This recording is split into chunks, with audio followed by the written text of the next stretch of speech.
सभी साथियों को नमो बुद्धाई और जय भीम।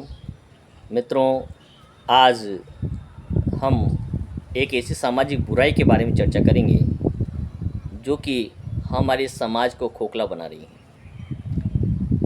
और ये इतनी भयानक स्थिति में पहुंचती जा रही हैं जहां की हमारे गाढ़े पसीने की कमाई उसमें समाज बर्बाद कर रहा है और प्रतिस्पर्धा कर रहे हैं कि ज़्यादा से ज़्यादा खर्चा कौन कर रहा है। वह है मृत्यु भोज। आप और हम सब इसके दुष्प्रभावों को जानते हैं, मानते भी हैं और इसे मिटाना भी चाहते हैं, लेकिन जब भी स्वयं पर ये बात आती है तो वो व्यक्ति सामाजिक तानों का बहाना लगाता है, पारिवारिक विरोध का बहाना लगाता है, अपने धर्म पत्नी के विरोध का बहाना लगाता है और इस प्रकार से वो बड़े स्तर पर ना सही छोटे स्तर पर ही उसे अवश्य करता है। और बाहर जाके हम चर्चा करते हैं मृत्युभोज करना अपराध है। सरकार के दृष्टि में भी कानूनी रूप से उसे अपराध बताया गया है। लेकिन ये देखिए, बड़े बड़े अधिकारी लोग, रिटायर्ड पर्सन जो चाहे किसी भी बड़े से बड़े ऊंचे पद से रिटायर होते हैं, वो भी जब उनके परिवार में घटना होती हैं तो वो बढ़ चढ़ करके मृत्युभोज को करवाते हैं और ये मानते हैं कि यदि उन्होंने नहीं किया तो समाज उन्हें बुरा कहेगा। लेकिन मेरा प्रश्न ये है कि यदि सावित्रीबाई फुले, ज्योतिबा फुले, अम्बेडकर ने इस प्रकार के विरोधों को नज़रअंदाज नहीं किया होता तो क्या इस प्रकार से सामाजिक परिवर्तन आ पाता। जब सावित्रीबाई फुले ने लड़कियों को शिक्षा देने का बीड़ा उठाया तो सारे समाज के लोगों ने उन पर गोबर कीचड़ फेंक करके उन्हें अपमानित किया।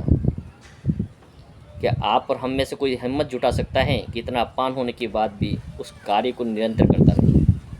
बाबा साहब ने जब पहली बार कहा कि मैं हिंदू धर्म त्याग रहा हूँ तो लोगों ने उन्हें अपमानित किया, क्योंकि लोग उनके द्वारा साथ चल के अनुयायी बन के सामाजिक लाभ तो लेना चाहते थे परिवर्तन का, लेकिन धार्मिक परिवर्तन नहीं चाहते थे।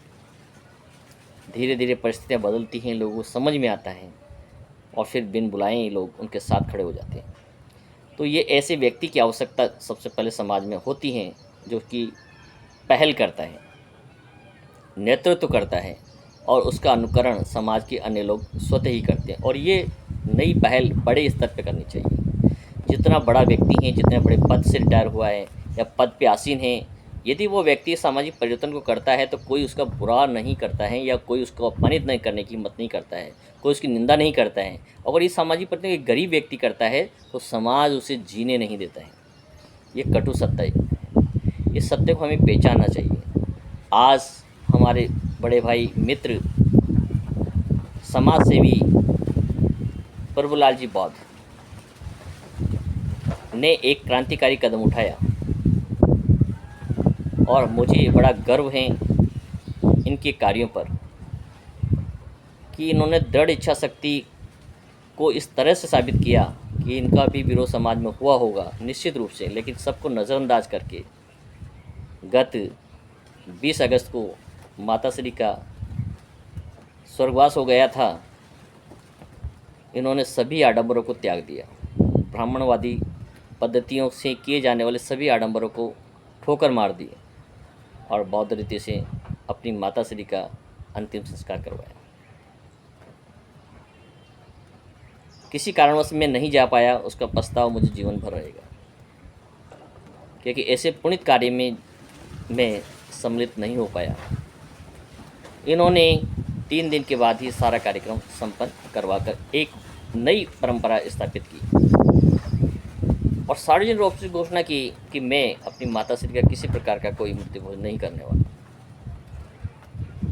अब प्रश्न उठता है कि लोग उन्हें कंजूस भी कहेंगे, समाज विरोधी भी कहेंगे, लेकिन आने वाले समय में जब उनका अनुकरण उनके आसपास वाले व्यक्ति जब करने लगेंगे और ये सामाजिक परिवर्तन आज के 10 साल बाद जब लोग देखेंगे तो आप मानेंगे कि वो व्यक्ति एक नींव का पत्थर साबित होगा। इन्होंने अपनी माताश्री के स्वर्गवास के पश्चात ये घोषणा की कि जो राशि मैं मृत्यु भोज में खर्च करता वो राशि मैं समाज के लिए खर्च करूँगा। समाज के विकास के लिए खर्च करूँगा। और उन्होंने खुले मन से छात्रावास के निर्माण के लिए 50,000 रुपये राशि देने की घोषणा की, जिसके अंदर बच्चे ग्रामीण क्षेत्र से जो आकर शहरों में पढ़ेंगे वो वहाँ पर रह सकेंगे। इन्होंने सामुदायिक भवन निर्माण के लिए 10,000 रुपये की नगद देने की घोषणा की।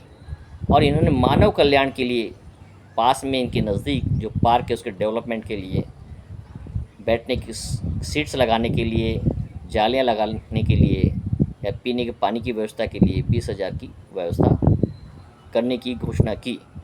और 20,000 रुपये मानव प्रकृति जो वृक्षारोपण हैं उनके डेवलपमेंट के लिए देने की घोषणा की। ऐसा क्रांतिकारी कदम वही व्यक्ति उठा सकता है जिसने अंबेडकर को, सावित्रीबाई फुले को, ज्योतिबा फुले को ठीक से पढ़ा होगा। और ऐसे ही व्यक्ति समाज के अंदर सामाजिक परिवर्तन ला सकते हैं। केवल बातें करने से कुछ नहीं हो सकता है। और वो व्यक्ति भी धन्यवाद के पात्र हैं जो इस निर्णय के अंदर आदरणीय का साथ देते हैं, प्रोत्साहन देते हैं। मैं दिल से सैल्यूट करता हूँ, नमन करता हूँ, प्रणाम करता हूँ कि आदरणीय प्रभुलाल जी बादल ने ये एक नई पहल की समाज के अंदर, और इस समाज को इस फिजूल खर्ची के दलदल से बाहर निकालने का प्रयास किया।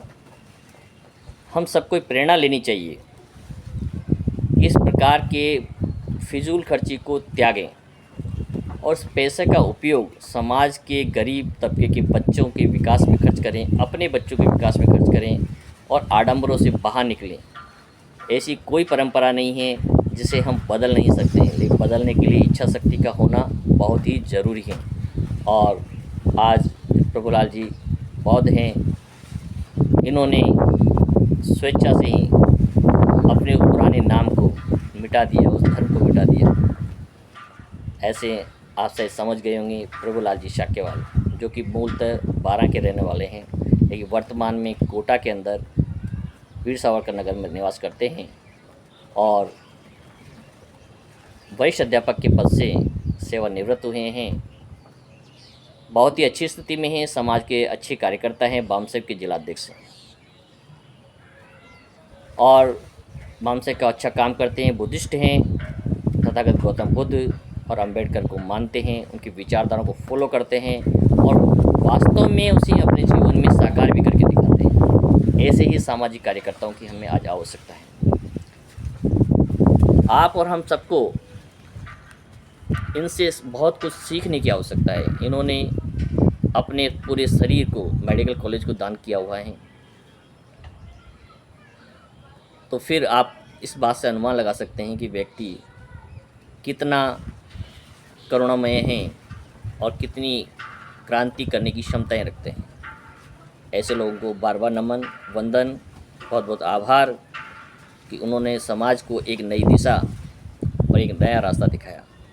मैं तहे दिल से उन्हें एक बार और फिर से नमन करता हूँ, प्रणाम करता हूँ और प्रार्थना करता हूँ कि माता श्री जहाँ भी हो प्राकृतिक गोद में उन्हें सही परिनिर्वाण प्राप्त हों और उनकी इच्छाएं जो रह गई हैं मानव कल्याण के लिए उनके पुत्र के द्वारा पूरी की जा रही हैं, इनका लाभ उन्हें मिलता रहेगा।